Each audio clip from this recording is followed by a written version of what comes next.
girl Brittany, and today I have somebody very special coming all the way from Chicago, Montana of 300. What's up? What's good with you? How are you? I'm all good. How you doing? Good? Okay, so explain to me your name.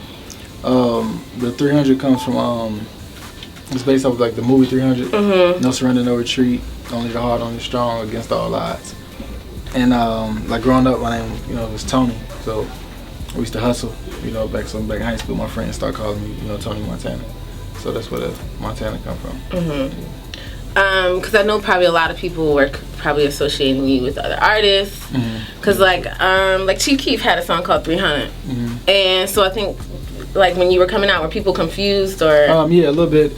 Well, when I started to get bigger, because I was rapping before heating Chief up the Keef streets. came. I'm a little older than him, so it's like but my 300 means something totally different from his. So people was texting me, even when he blew up, like, hey, you think since he blew up, his 300 first, you should change your name? Like, no. Because what mine stand for is no surrender, no retreat, and I would be surrendering or retreating if I was. You'd be doing both. What somebody else do the same, the moves of somebody else, determine me changing my name. It's not, I'm gonna stick to it, stick what I did and set out to do, and they're gonna know the difference from my brand. So now I really don't get that confusion. So tell me about, I guess, your videos, because all of your videos on YouTube go viral. Like, you have millions and millions of YouTube videos, and you do like pretty dope freestyles over other people's songs. You have your own content. When did you realize that your following was super crazy? I would say I really realized it when I got my first million views. But what song was that? It was a Chirac. Okay. But just seeing that it was getting so many numbers earlier than what I'm used to getting them, I'm like, dang, this kind of rolling. You know what I'm saying?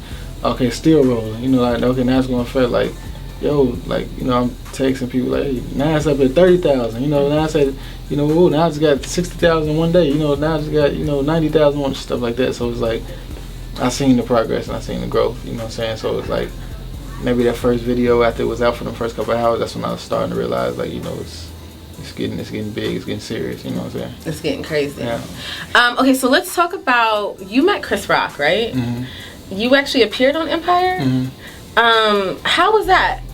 It was fun. It was a good experience. The shooting film is way different from shooting videos. Right. It's way more time consuming.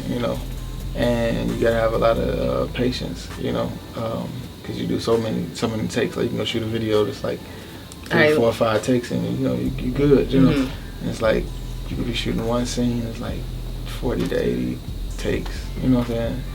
If y'all acting out a scene, that might be 5 minutes every time. Yeah. Then it's just like, hours of this, so you get it right. So how did you, I guess, connect with Chris?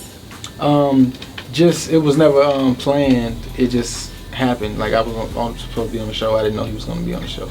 So that happened. We just ended up being around each other damn near all day for like 12 hours, Yeah. So we was just chopping it up, and I was telling him that that I rap, and I think at the time I had like 70 million YouTube views. I was telling him I was independent. He was like, that's really unheard of. You don't hear about nobody having 70 million views with and not being signed. Exactly, like without a machine behind them. You know what I'm saying? And he was like, and I was telling him how much I get paid for shows and all this other type of stuff. And he was like, you should sign. You should get that deal while you can dictate it. You know what I'm saying? Because not everybody can dictate their deal. Most of the record labels just like, we'll sign you for this. Right. So if you take it or leave it, it's cool.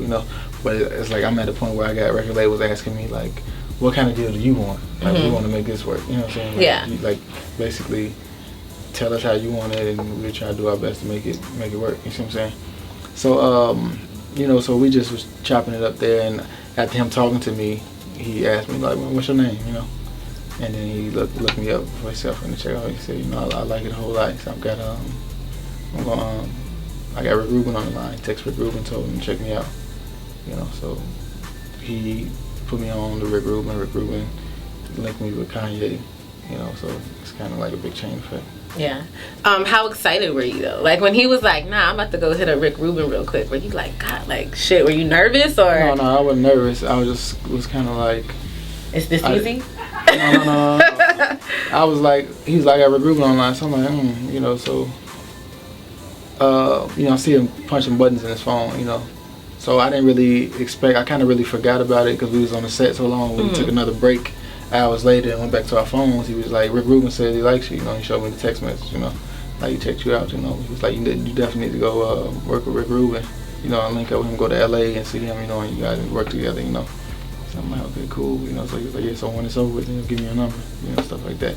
So, but it was, I mean, I always felt like I was good, or, you know, well, really honestly, the best, you know, at least at this time, you know what I'm saying, with the rap shit. So I feel like everything that I'm seeing, I've always felt like it's gonna come, you know what I'm saying, but I feel like I can work for it, you know. I don't have to fold and sign to a record label to get it with the pickup of, you know, record labels like, we can pick up the phone, on phone call, have you on the cover of XXL magazine, we can pick up the phone, have you on this, have you on that. I felt like all that's gonna come, you know what I'm saying, like, it might not come as fast as if I sign with you guys, but I feel like it's gonna come. And when it does come, I'm not gonna owe nobody, you know, for nothing. So okay, so you got a chance to meet Rick Rubin and my boss, Russell Simmons. Yes. And what is that like? Because both of them are super zen now. Like, Russell's done all the drugs, he's fucked all the hoes. Well, he's still fucking hoes, but, you know, they're like out doing yoga. Rick is like shoeless, hanging out. What is it like being in Rick's house? Everybody in there really humble, you know. So, you know, I just felt like, you know, I'm thinking like, I'm sure I'm in the room with over $1 billion right now, you know. 3 Kardashians, Kanye West, James Harden, Rick Rubin, Russell Simmons, you know what I'm saying. Wait, so all of them were in the room? We were all in the same, at the same time. Damn, wait, that's super intense. Yeah. So wait, what Kardashians were in the room? Like Kim, Khloe, and Court? And Kylie. Kylie, yeah. Okay. Yeah. So it was, so did you rap for everybody, or? No, but they was listening to my music, basically. Okay. They're like playing my music over them. And James Harden was into it a whole lot too, you know. And Kanye West, he was just like, you know, hey, play this, you know, every time somebody famous comes, hey, play that again, play that song that you played for me, you know. So it was cool. What's Kanye's favorite song of yours? I don't know if it's his favorite one, but it was like the main go-to song. Yeah. It's called Holy Ghost. Okay. And I got a line in there too that I said, go tell Kanye this college dropout out here killing shit. Go tell Jay-Z I got a blueprint for that fast money. Tell Wayne and Baby that I murdered for my cash money.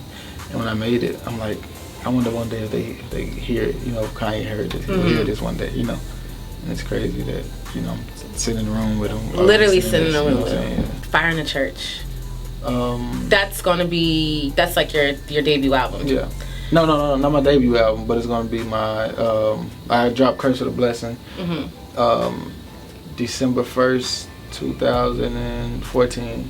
Then December 2nd, 2015, I just dropped the album with my homie Talia 300 called Guns N' Roses. And then May 6th this year, this will be my second solo album. Okay. It's called Fire in the Church. And why Fire in the Church? It's basically like the bad within the good. You know, not sugarcoating anything. You know, a church is made, it's supposed to be, you know, holy. You know, that's the purpose of it being built. You know, it's supposed to be holy. And it's like once the people go into that church, it's like they're the fire. You know, so they're coming in with all the sinners. Exactly, you know what I'm saying? So it's just like, just giving it to you just raw and uncut. Just, this is a fire in the church. If the church is on fire, people gonna run out of church and be yelling, you know, it's fire in the church, you know. And it's like, it's something that extreme to talk about. And that's, by me being independent, that's how my fan base grows. Is people was running out like, man, I just listen to this rapper, you gotta hear him, it's word of mouth. You see what I'm saying? So they telling people like, you know, is this fire that you gotta go check out, or you know, that you need to go witness. How is, I guess, the Chicago music scene? Because I know, like, obviously, like 2010, 2011, like when Keith and like all the drill rappers started coming out, right? And the national spotlight kind of went to them. Everybody was on drill and doing drill rap. But then, you know, obviously, like Keith is not even allowed to do shows in the city no more. So, and now I feel like we're getting like a second wind of artists coming out of Chicago that are getting their just due. How do you kind of view, as you being in it, how do you view the scene? I think Chief Keef came with the 300 song with Soulja Boy, I think like January, like starting off 2012. And I think that's when Chicago radio just decided to show him some love and start playing on it. It's like, oh, we got a Chicago artist who has a feature for another major artist. And so people like, is that really Soulja Boy and everything? Like, yeah, it's really, you know, so it's like, okay, he kind of official now. Yeah. You know what I'm saying? So they was showing love like that. And I don't know, it's kind of like funny about Chicago radio stations, like, they kind of don't support their own local artists. And that's just like, unless you have something with another big name artist, you know what I'm saying? It's like now they want to be like, oh yeah, he one of ours, you know, like, you know, then try to start supporting you.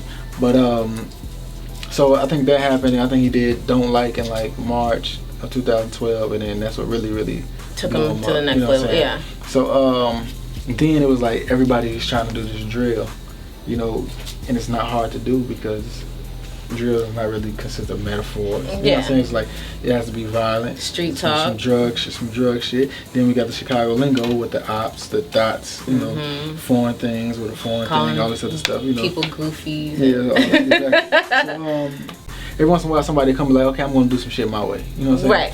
The majority of people always wanna be like, oh, that's working, so that's what we need to do. You know what I'm saying? But every once in a while somebody will come on, let me do some shit my way. You know what I'm saying? Yeah. And sometimes it takes balls or courage, you know, to try to, you know, stand out in your own way.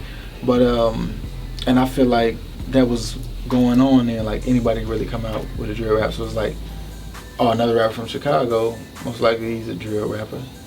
Right. You know, so you're kind of predictable, if you ask me. If it's a drill rapper, whatever you're talking about, the content of your music is pretty predictable. Heard it. Yeah. You know what I'm saying?